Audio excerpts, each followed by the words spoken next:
Hey everybody, welcome to PTW Amps. In this video we're going to do a comparison of these four vintage Canadian combo amps. I'm going to start off with a little description of each of them, and then we're going to go in the other room and do a bit of an audio shootout with a couple of guitars so we can compare the tones on these amps. These amps are all from the 60s or 70s. They are all the kind of amps that you will find relatively cheaply, at least compared to vintage Fenders and Marshalls and so on. Very often when you find them, they may need a little bit of work, like recap jobs, modern AC wiring and things. But anyway, just thought I'd give you a little bit of info, and later on we're going to hear what these things sound like. Starting off on my right, branded Paul.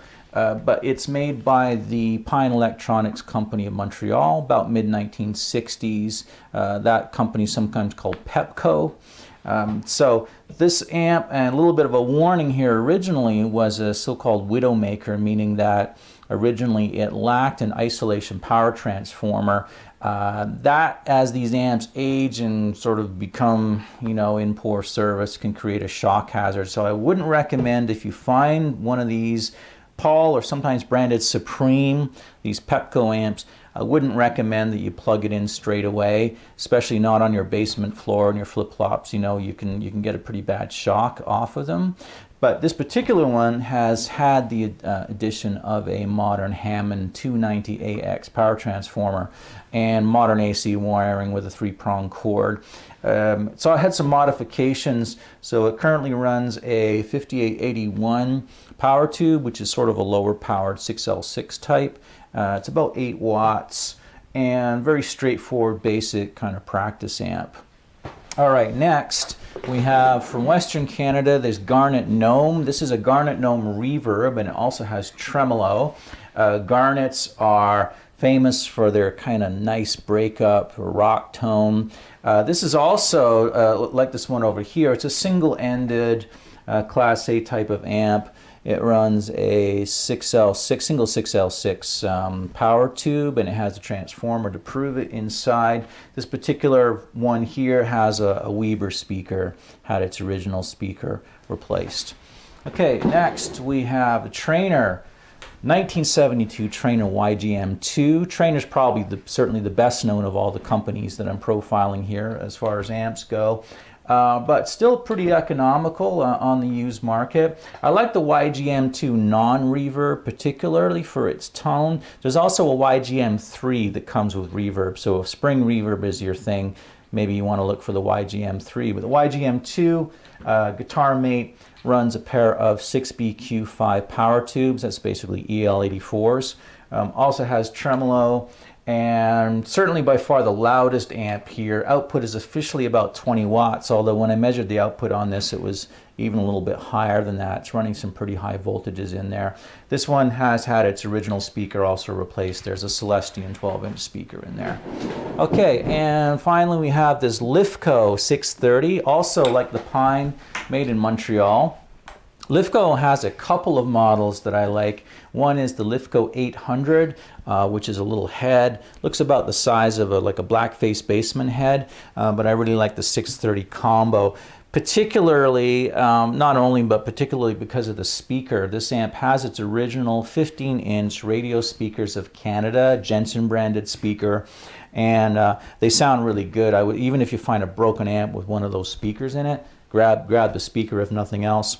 Like the Traynor, it runs a pair of EL84 power tubes, outputs somewhere around 18 watts.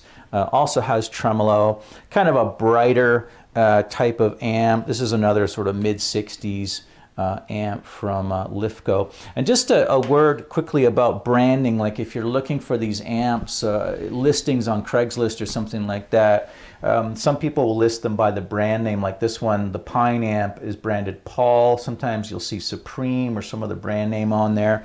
This one's branded Regal, but is made by Lifco. Some of these companies, they would make what were called stencil amps. So they would make a batch of amps for like a music store or a department store, sort of circa 1960 something, and the supplier would put their own brand name on the amps.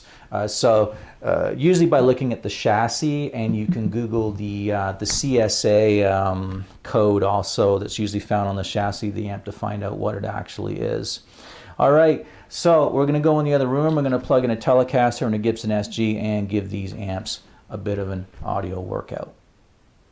Okay, so let's begin the audio shootout part of the video. I'm going to play through each of the amps in succession, starting off with the Telecaster, straight into the amp with no pedals, no effects, and then I'll grab the Gibson SG, add a couple of pedals. I'm going to use a Marshall Governor and a TC Electronics Hall of Fame reverb.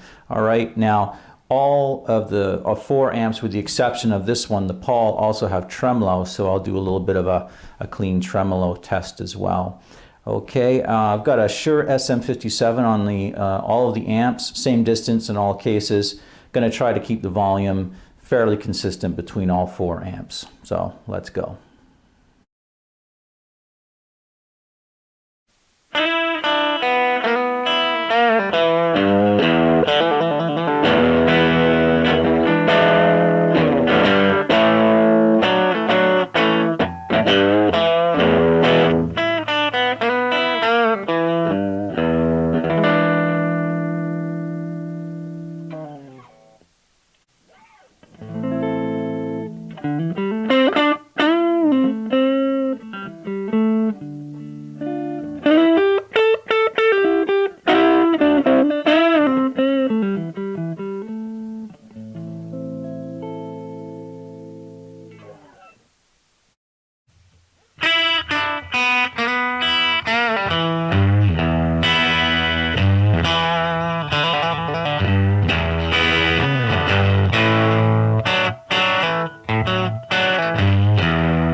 So that concludes this video comparison of these 4 vintage Canadian amps, the Paul by Pine Model 201, the Garnet Gnome Reverb, the Traynor YGM-2, and the Lifco 630.